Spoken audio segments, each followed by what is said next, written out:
very much.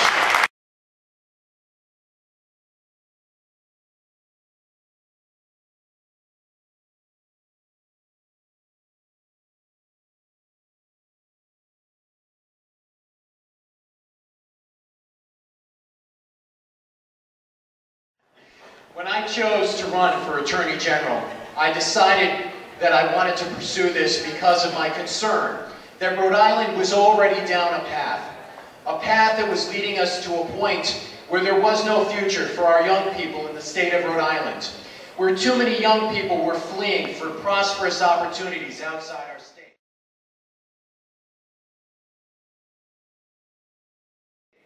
I was concerned about my parents and my wife's parents, Carissa, who's here by my side, and whether or not they would be able to continue to live in our state as they retired, whether or not we had gone down a path so far that they too would flee this state for greener pastures. When I left the service of this country as an Air Force JAG and came back here to Rhode Island, I went to work in the Attorney General's office as a prosecutor. I know what that job is. I've seen the good that an office can do in the eyes of a victim when justice has been served. I know what that office can do in terms of harm when it does not act or when it acts irresponsibly. I have chosen to run for Attorney General because I believe we can do better in Rhode Island. And I believe that we need to go after what has become a plague in our state, public corruption.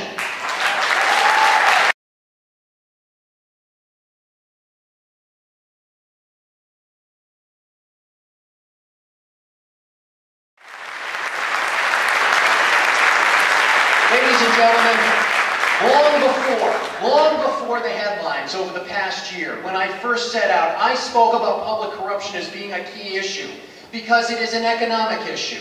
We cannot expect businesses to come to Rhode Island to provide economic opportunities for our children, to expand our tax base so we don't pressure our real estate taxes when they come here to face not only a horrible business environment, but a play-to-play mentality in our state. This cannot continue, and I will not let it as Attorney General.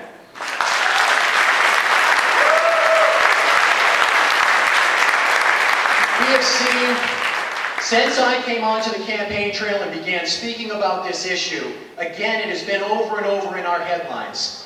In November, I remember doing an interview on a radio show in which I was asked, do you really think public corruption is an issue that the people of Rhode Island will be concerned about? Well, the headlines have proved it to be true.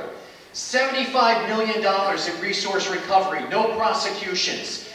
In Central Falls, a mayor who is alleged to have given a sweetheart deal to board up houses at $10,500 apiece on average. And still, there was nothing done about it. Yet our Attorney General knew full well what was going on there. But again, it was the political insiders. And of course, what we saw just recently in the federal investigation in North Providence, where we saw an allegation of councilmen literally selling their vote for a measly few $1,000s to change the zoning to bring in a Stop and Shop. The message is out across this country that Rhode Island is not a place to come unless you know someone. It's not what you know, it's who you know. We cannot allow this to continue, and again, I will not. So what will I do? I've proposed a tough public corruption bill with tough penalties, that mandatory jail sentences for those who commit bribery, because that is the worst crime of all in terms of betraying the public trust. These people are lining their pockets with your money and our state's future, and we must send them a simple message. Do it, go to jail.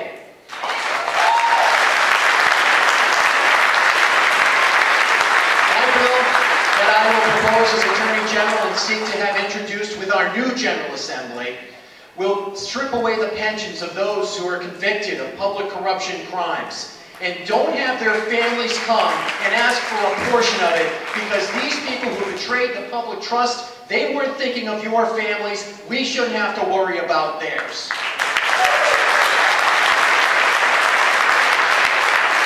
But the office of attorney goes much further than public corruption, and I promise this. I intend to crack down on the gang violence that is taking control of our urban cities. We cannot allow the blood to continue to flow in our streets throughout this state. We owe it to everyone that our communities are as safe in Barrington as they are in Providence, in Central Falls, and in Pawtucket. Children who go into and join gangs have only three courses that they'll end up. They either end up in jail, they end up in the hospital, or they end up in a grave, and I will not allow that to continue when I'm Attorney General.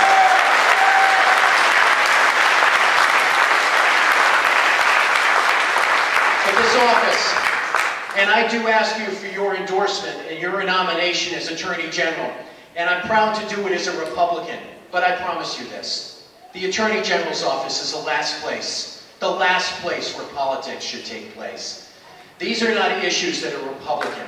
They're not issues that are Democrat. They're not issues that are independent. Protecting our children, stopping gangs, cracking down on public corruption, and be an advocate for the people of Rhode Island and our state's rights. Our state's rights. Our state's rights are all Rhode Islander issues, and I will stand for them, and I will represent all people of the state of Rhode Island with the integrity that you expect of the chief law enforcement officer of this state. Thank you very much.